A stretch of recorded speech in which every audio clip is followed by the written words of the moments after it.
we've got lots of things to talk about. Obviously you'll have questions as well. I gave a talk at the GCMA regional meeting. Oh, there you go. Rookie mistake. Hello. There you go. I felt like a disembodied voice there. I'm back again.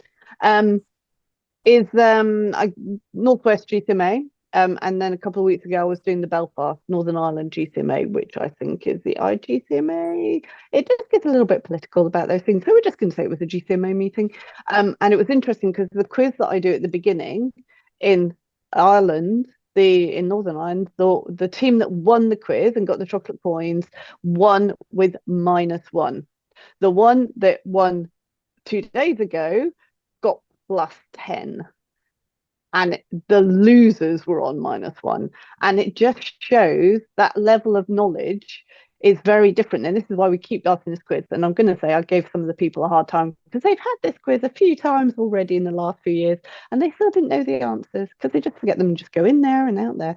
So it's just being aware of all the things that actually you do need to check stuff. You can't assume that you know it all or what you've heard is right. But the thing that always takes the biggest thing out, and I think we will do some more of these quizzes, is about discrimination and the protected characteristics.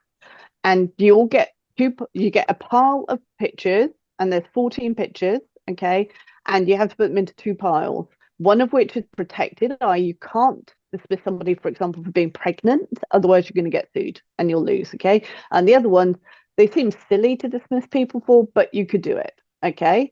And people really struggle with this. And I do go through it for quite a long time. It's like, if you have one pile, it's wrong. And I always have at least one team that comes back and says, yeah, well, we think it's one pile. And I'm like, it's not one pile. Yeah, but we think it is. Yes, but you're wrong. You're wrong. And if you keep talking back, you're going to be disqualified because it's wrong. And I'm telling you it's wrong. And you're still saying that you know it better than me, even though you've obviously not understood what I told you, which is my mistake. I'll repeat it again.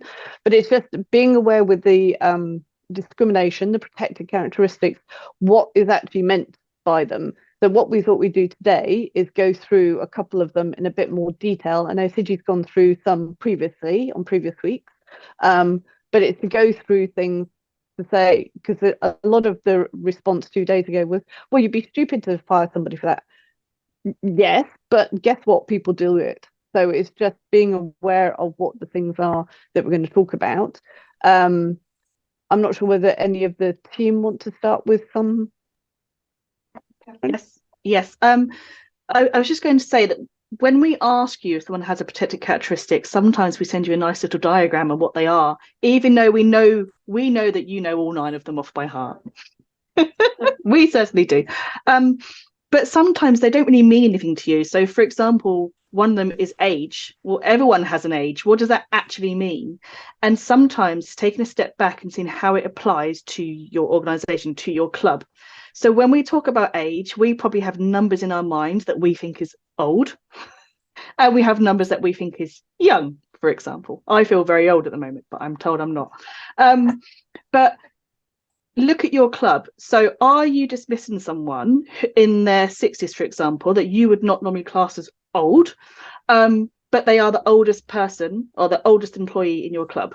That means there is a risk of age discrimination if they say you dismissed me because you thought I wasn't physically able to do the job, whereas, you know, the younger people were, for example. Or again, on the flip side, someone that we would class as, you know, young, an 18-year-old. Are they the youngest person on your team? Had they been subject to comments like, oh, you're young, you don't know what you're doing, you haven't made, you know, you're not very mature? Yes, that is age discrimination because you're treating them unfavorably because of their age. So it's thinking, you know, yes, we will send you a diagram that just says age, but it's seeing how that applies in your clubs. Another example, sex. Again, we all have a sex. What does that mean? If you were dismissing the only female on your team, then, you know, that's quite a strong case of sex discrimination. If if your team is predominantly women, then they can't say you're treating them unfavorably because they're a woman, because, you know, they could try, but again, their case is not going to be as strong as someone who is the only woman in the team being dismissed, as opposed to being predominantly women. So when we ask you about protected characteristics, we don't expect you to be experts. You can come back and say, I don't know, they have this or they said this, and we can make a judgment call. But it's just thinking how it applies in your clubs rather than just how old someone is, what sex they are. Yeah. And one of the pictures that I have is of Karen Gillan, yes, who is in Jumanji, the actress with the lovely red hair, and in Guardians of the Galaxy without any hair whatsoever. And she used to be in Doctor Who. And somebody yesterday got an extra point because they actually recognised her from Doctor Who. Everybody else is just so not in popular culture. It's just ridiculous. Anyway, the point being that red hair is a potential racial characteristic. So I'm saying you could fire me for having red hair because I'm English. I've done the DNA test. I've got nothing else. It's absolutely fine to dismiss me for dyeing my hair, but it's not okay to dismiss somebody who is potentially Scottish or Irish for doing it because it's a racial characteristic. And everybody's like, well, why would I want to dismiss you for having red hair? I'm like, I'm not. I don't know why you would want to do that. There are people who would do that, okay, because they don't like, gingers. And although she's got beautiful hair, you wouldn't ever call her a ginger, to be honest. But it's just, the thing is that people have dismissed people with protected characteristics over time, which is why we have the Equality Act, which came in 2010 now. And it's just being aware that just because with the age thing as well, when we're talking to committee members and we say, well, they're 55, so they would have age discrimination because they'd be counted as old, and the committee member says, well, I'm 70 and I'm not old. You kind of are. No, you don't feel old, and that's lovely, and we're very happy for you, but actually legally you would be counted definitely as old, and so is the person who's 55.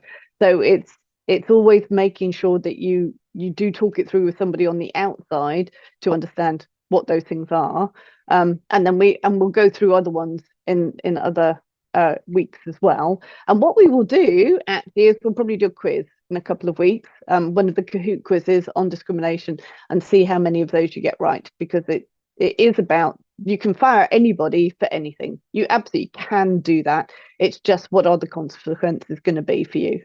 Yeah, we were talking about this today. You can fire anybody. If you want to definitely fire this person, go ahead, knock yourself out, but you will be sued, and this is how much you're going to have to pay. So just bear that in mind when you're doing it. And it's the same with discrimination.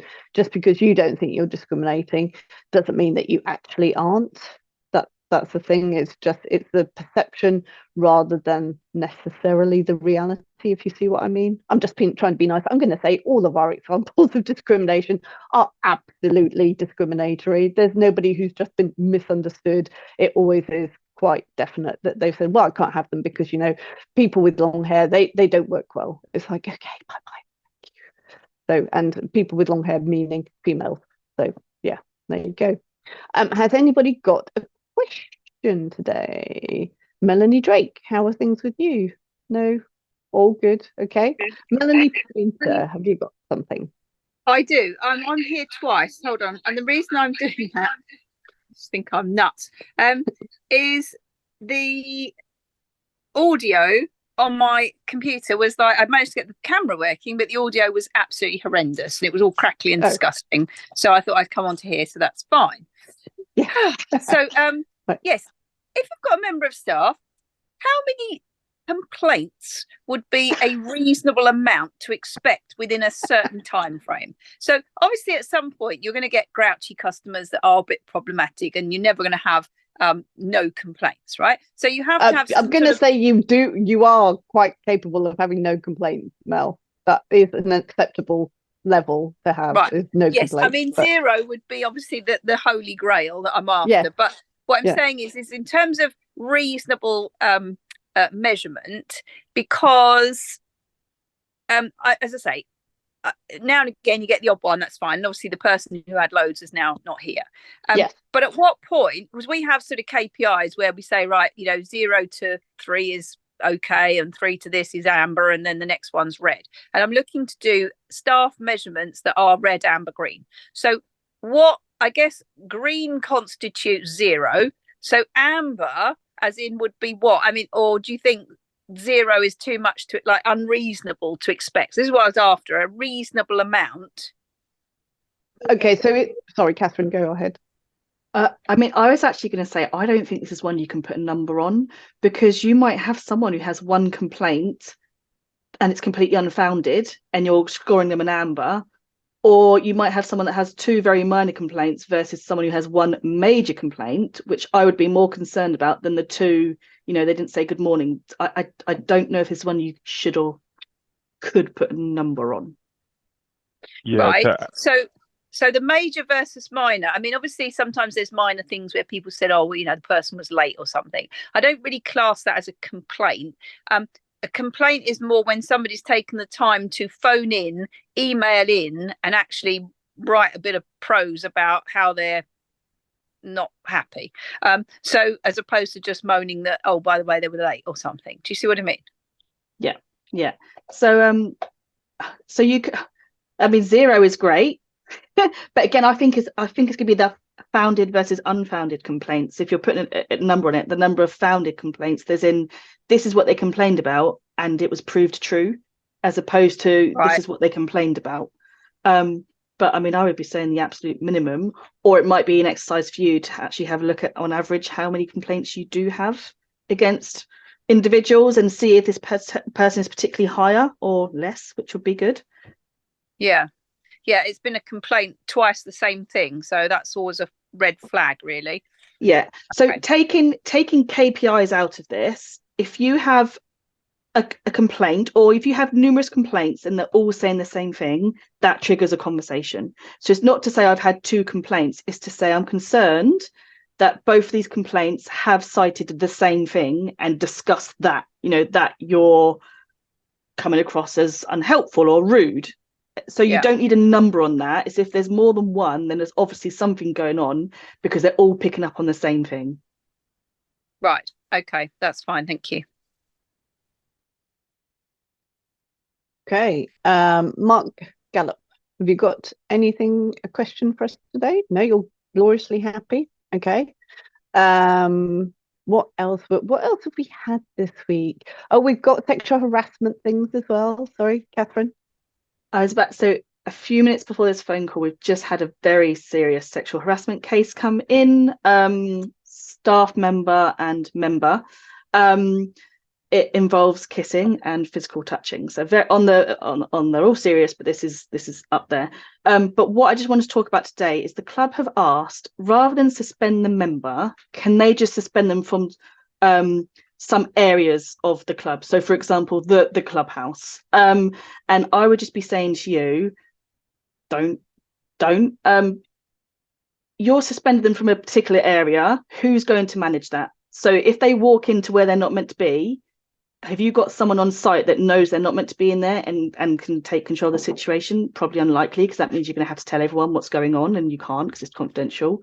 Also, your other staff. This is one person that's come up with a complaint. It does not mean that your other staff don't have a complaint, or that you're now putting them at risk of something happening, because if you've not spoken to this member yet and they're still oblivious, that thinking their behaviour is fine, you're now putting your other staff at risk as well. So I would say, obviously, I know we don't take suspension lightly, but in this situation it's so serious that it should be suspension from the club as a whole, and not just the clubhouse where the staff member is working.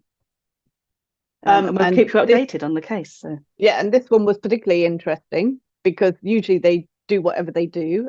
It happens quite regularly, but they just seem to think it's okay. And then this one actually said afterwards, didn't he, something to the effect of, "Oh, are you going to sue me now for sexual harassment?" It's like, yeah, actually, why did you just do that? I don't understand why you would do that. You're not supposed to. And actually, I was just saying to the team that obviously I go to GCMA meetings, and actually most of the meetings I go to are 90% male.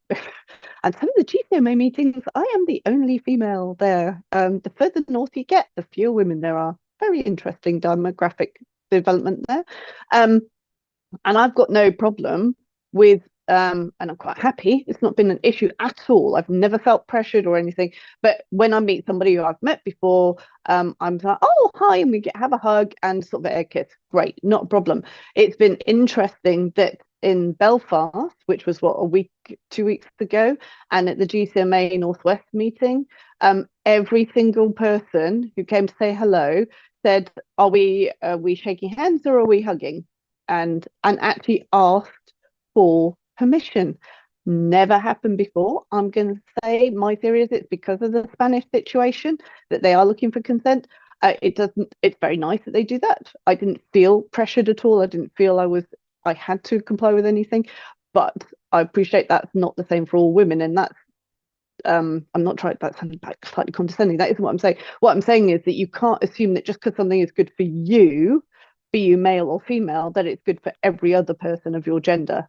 That's the thing. Or even every other person of the opposite gender. It's like it might have been fine for me to hug and kiss men, and I can't imagine who would object to that. See, and that is the mentality that leads to sexual harassment cases, because why would you object to me kissing you? There may well be some men out there like, actually, I didn't really want to do that, but I didn't realize how I could say no. You see, so it's like, actually, it's made me more aware of my behavior as well. And that's absolutely fine, because actually, this is a professional situation. I don't want to be standoffish, but I also don't want to impose anything on somebody else who doesn't want it. So just interesting seeing how things develop in a very short period of time. That actually 2 months ago, when I did a meeting, there was no question about people asking, and now because of the Spanish situation, it is. And I think that's a good development. I think it absolutely should be going that way. So Paul has just joined us. Paul, have you got any questions? I do. I've got 2 questions. Yeah. First one is COVID. What happens with people that have got COVID and etc. And then the other one is pay rises. If we do an inflationary pay rise, do we have to give that to everyone? Okay. Right. So COVID, at the moment, the government advice is that it's just like a normal illness.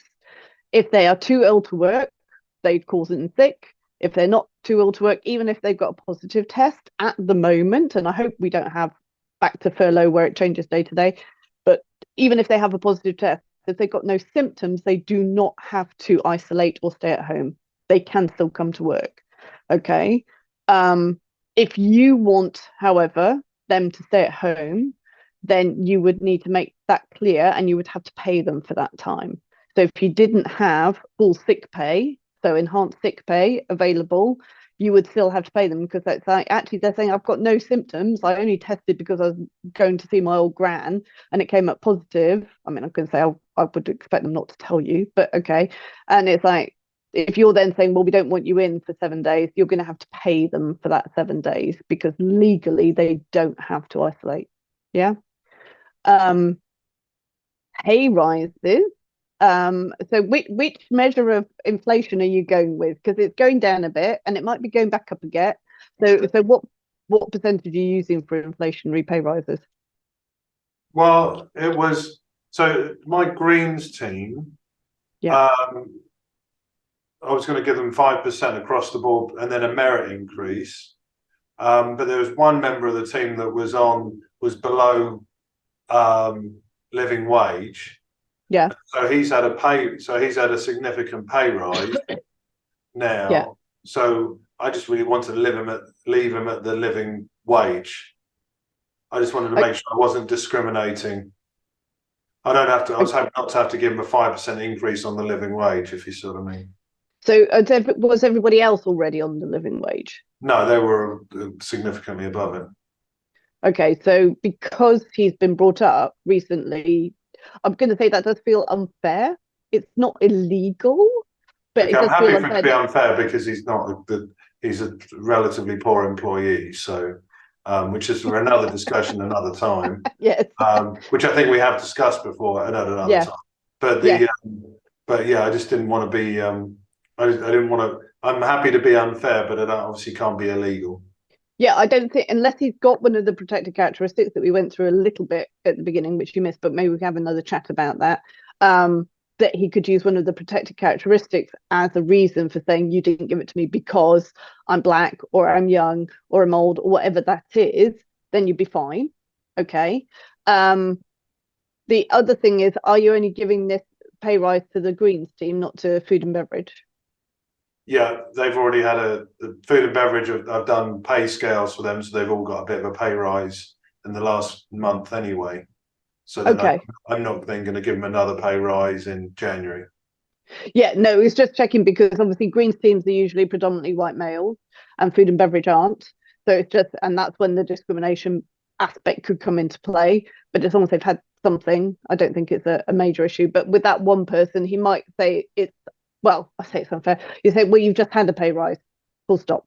That's it. And if he that, and yeah, that's exactly. Yeah.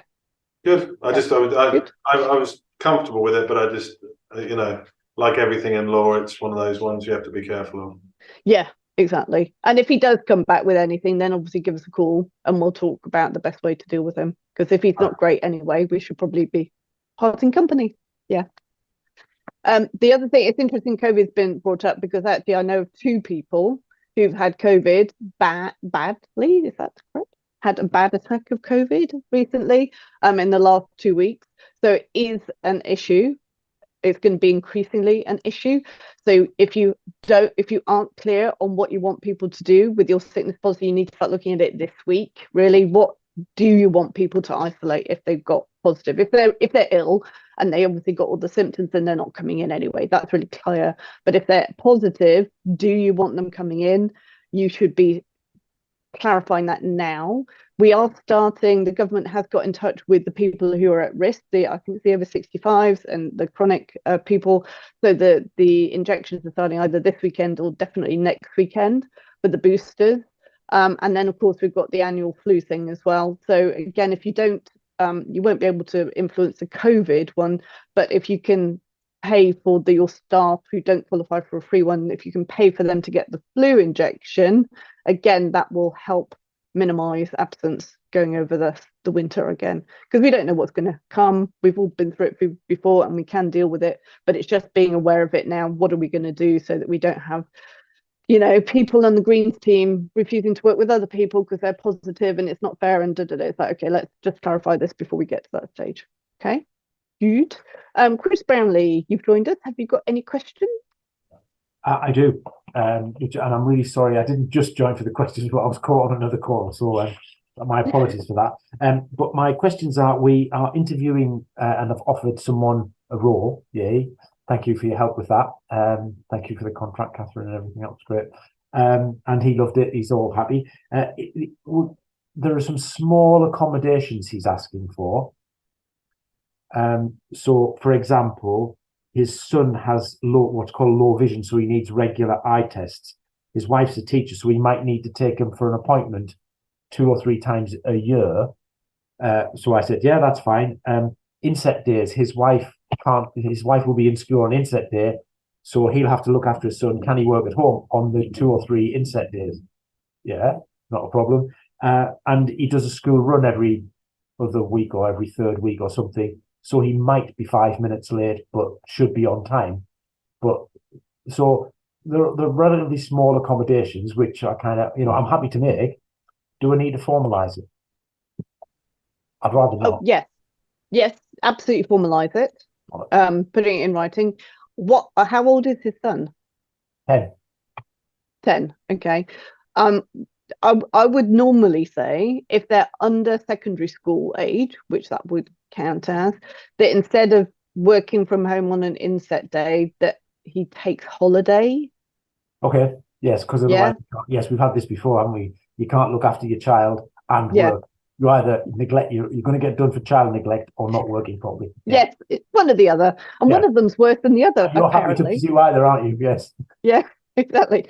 So, and the point being that although he says, "Oh, it's just these things, and I can look after him," it's not a big deal. It's like, okay, we don't know how quickly anything develops. We don't really know that much about the disease, and it's just a lot cleaner if you say, okay, actually, if you just take holidays for the inset days, that's absolutely fine. We can put that in. Like you said, the eye tests are fine. And again, it's clarifying that is absolutely fine, but it's going to be unpaid. There's no need to give him paid time off for these things. Yeah, and if he could give you at least a week's notice of an eye test, that would be excellent. And what was the other one? The 5 minutes late. Yeah, he's got to do school run before he comes. They share the school run with other people, So he said he thinks he can get here on time, okay, but he might be 5 minutes late. He just wants to give us a heads up. My view was, as long as he's contributing 5 minutes somewhere else or whatever it is he's late, and it's not half an hour every day, then we'll just do that informally.